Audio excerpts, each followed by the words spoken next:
a name of a planet. The sun?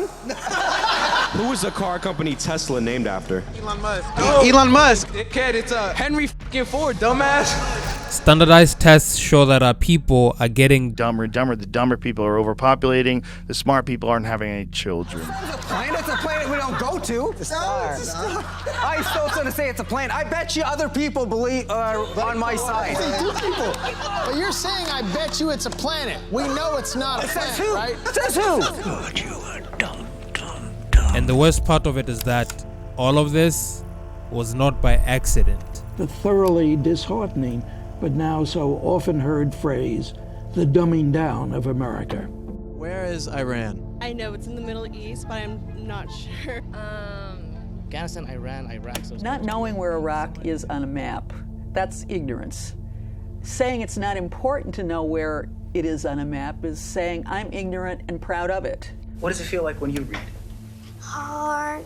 I'll get mad and sad and I just say I can't do it no more. Our 15-year-olds are nearly at the bottom in all developed nations in their math literacy. What did Isaac Newton do? he freed the slaves. Martin Luther King Jr. Martin Luther King Jr. What'd he do? He died for our sins. No. To truly comprehend this illiteracy crisis, it's essential to have an understanding of where public schools came from and what existed prior to their establishment. How did a nation once celebrated for its outstanding education system find itself facing a growing illiteracy crisis? You know, public schooling is supposed to be the shining light of the modern Western world, or at least in theory. But how that very same system that was designed to indoctrinate has become so futile is baffling to me. Isaac Newton. I've never heard of him. How old are you? 15. And you? 19. You never heard of Isaac Newton before? No. So what do they be teaching you in school? Anything? Nothing. Perhaps Horace Mann and Friedrich Froebel could be considered as the founding fathers of public schooling in America. Yet, before standardized tests measured intelligence, there was a different story. Americans were by all accounts the best educated bunch on the planet. Just think about those Federalist Papers for a minute. This isn't light reading material at all. So, what happened? Well, the real story begins in a peculiar place called New Harmony, a 19th century commune in Indiana, birthed by the eccentric Robert Owen. Picture this, a community built on the idea that collectivism trumps individualism. Spoiler alert, it didn't quite work out as planned. New Harmony crumbled faster than a sandcastle at high tide, proving that not all experiments in communal living were designed for greatness. You see, Owen and his ilk believed that the failure of New Harmony wasn't due to a flaw in the system, but because folks hadn't been properly socialized from the beginning. So, what was their grand solution? Government schools. Only an educated and informed people will be a free people. That the ignorance of one voter in a democracy impairs the security of all. And that if we can, as Jefferson put it, enlighten the people generally, tyranny and the oppressions of mind and body. Owen, ever the visionary, even had a playbook, a collection of essays in 1813, where he laid out his grand plan for character education. He believed that a state's true measure of success rested not in its wealth or power, but in its ability to nurture character. And guess what? His ideas landed on the desk of the Persian king, who was so smitten that he gave birth to the Persian education system, the bedrock of modern public schooling.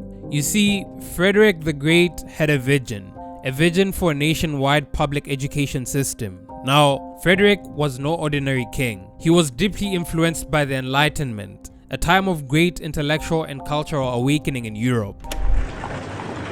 Imagine it as a delicate balance between traditional autocratic governance and the age of enlightenment and the Industrial Revolution.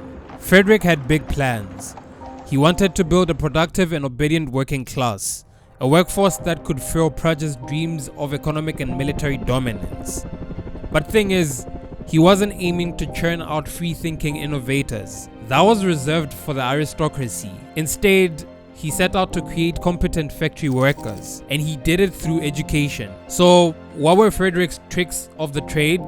Well, let me break it down for you. He wanted reduced illiteracy. Frederick wanted a populace that could read and write. After all, you can't have productive workers if they can't even understand the task at hand. He wanted compulsory tax-funded public schools, prescribed curriculum and discrete subjects. He wanted national testing. Yep, Frederick believed in standardized testing. He wanted to know if the students were soaking up what they were supposed to. Teacher training and certification, teacher salary systems, strengthened national identity and respect for authority, secular instructions, efficiently run schools, students tracked by vocational and academic aptitudes. Hold on a minute. You might be wondering, how does all this relate to the American education system? Well, when it came time for America to figure out how to do school, they didn't have a handy guidebook or a treasure trove of research-backed practices. So they looked across the pond to Prussia. And so the baton was passed, from New Harmony to Prussia, from Prussia to Massachusetts, and from Massachusetts to the nation at large. The Prussian model provided a ready-made functional system, and it became the foundation of modern American education. Now, critics argue that Frederick's model, while effective for its time, may not be the best fit for the 21st century. After all, we live in a world where information is at our fingertips, where individuality and innovation are valued. Maybe we should be asking ourselves what public education should look like today. Albert Einstein once said, "Everybody's a genius, but if you judge a fish by its ability to climb a tree, it will live its whole life believing that it is stupid."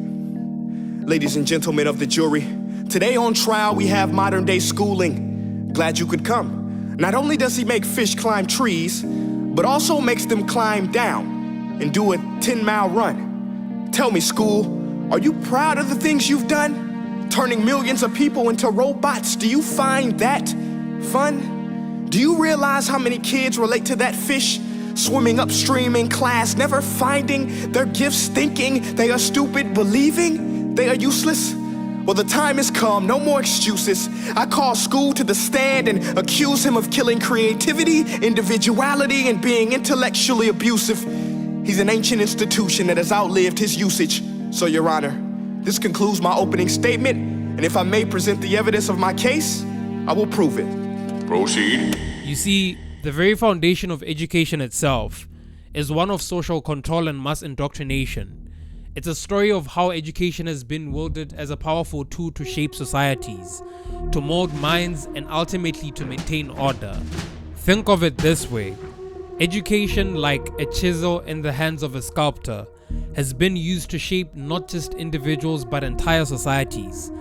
It's a craft honed over centuries. But why? Why invest so heavily in an educational system, right?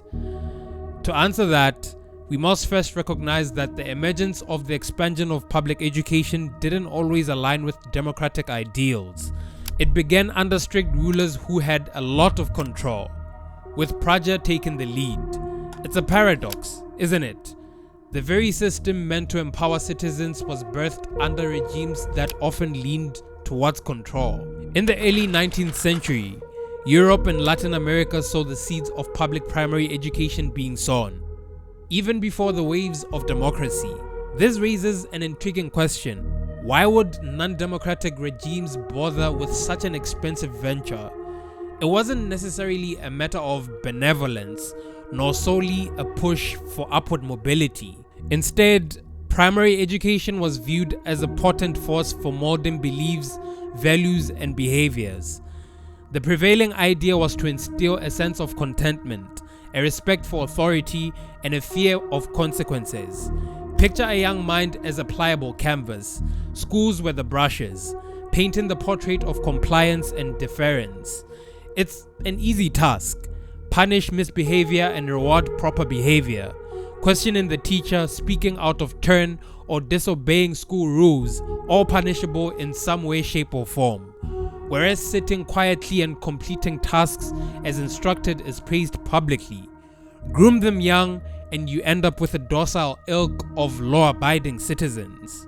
Frederick the Great, that visionary of the 18th century Praja, understood this dynamic all too well.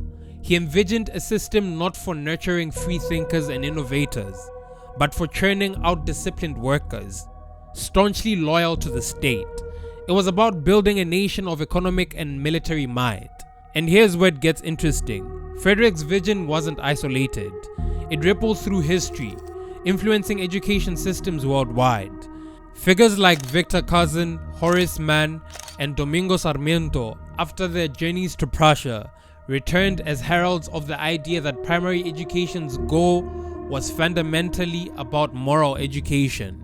Yet, it's crucial to recognize that the Prussian model was crafted with a specific purpose: to suppress individualism and encourage allegiance to the state. It may seem like a relic of the past, but don't be fooled. Nothing has really changed. Exhibit A. Here's a modern day phone. Recognize it? Here's a phone from 150 years ago. Big difference, right? Stay with me. Here's a car from today. And here's a car from 150 years ago. Big difference, right? Well, get this. Here's a classroom of today. And here's a class we used 150 years ago. Now ain't that a shame? In literally more than a century, nothing has changed. Yet you claim to prepare students for the future? But with evidence like that, I must ask, do you prepare students for the future or the past?